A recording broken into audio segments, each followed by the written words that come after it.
ఒక రాజు వేటకెళ్తున్నాడు. వేటకెళ్ళే క్రమంలో మధ్యలో ఒక నదొచ్చింది. నది రాంగానే గుర్రంతో పాటు అతను ఆగేసి అక్కడ నిల్చొనున్నాడు. నది దాటితే వేటకెళ్ళగలుగుతాడు. కానీ ఆ నది దాటాలంటే దాని లోతు ఎంతుందో తెలియట్లేదు. ఇంతలో ఎవరినైనా అడుగుదామని చెప్పి చుట్టూ చూస్తే చాలామంది జనాలున్నారు. అక్కడెక్కడో అవతల ఒడ్డు దగ్గర ఒక వ్యక్తి చాలా రిలాక్స్‌డ్‌గా చెట్టుకి ఆనుకొని ఇలా కూర్చొని ఉన్నాడు.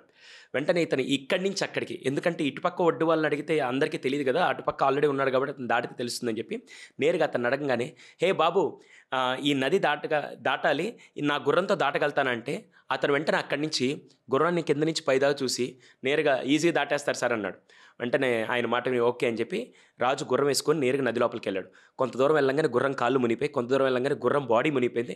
ఇంకొంత దూరం వెళ్ళంగానే రాజు మోకాళ్ళ దాకొచ్చి ఇంకా ఎలా అయినా ప్రాణాలు కాపాడుకోవాలని చెప్పి మళ్ళీ దూకేసి నేరుగా గుర్రాన్ని వెనక్కి తీసుకొని వెనక్కే వచ్చేసాడు. ఎందుకంటే ఇంక ముందుకెళ్ళలేడని చెప్పి. వెంటనే ఇంకా ఆవేశంలో ఆ అబ్బాయిని, "అరే! నీకు బుద్ధుందా? నేను అడిగాను గదా!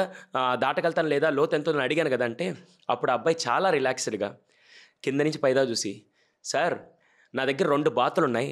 ఆ 2 బాతులు రోజు ఈ కార్నర్ నుంచి ఆ కార్నర్ అంటే ఈ ఒడ్డు నుంచి ఆ ఒడ్డు వరకు చాలా ఈజీగా ఈత కొట్టుకుంటూ ఎళ్ళిపోతాయి. మీ గుర్రం కాళ్ళు నా బాతు కాళ్ళ కంటే చాలా పొడుగున్నాయి. నేనింకా ఈజీగా ఎళ్ళిపోతాయిలే అని చెప్పి నేను అనుకున్నాను. నాకేం తెలుసు సార్" అని చెప్పి అన్నాడు.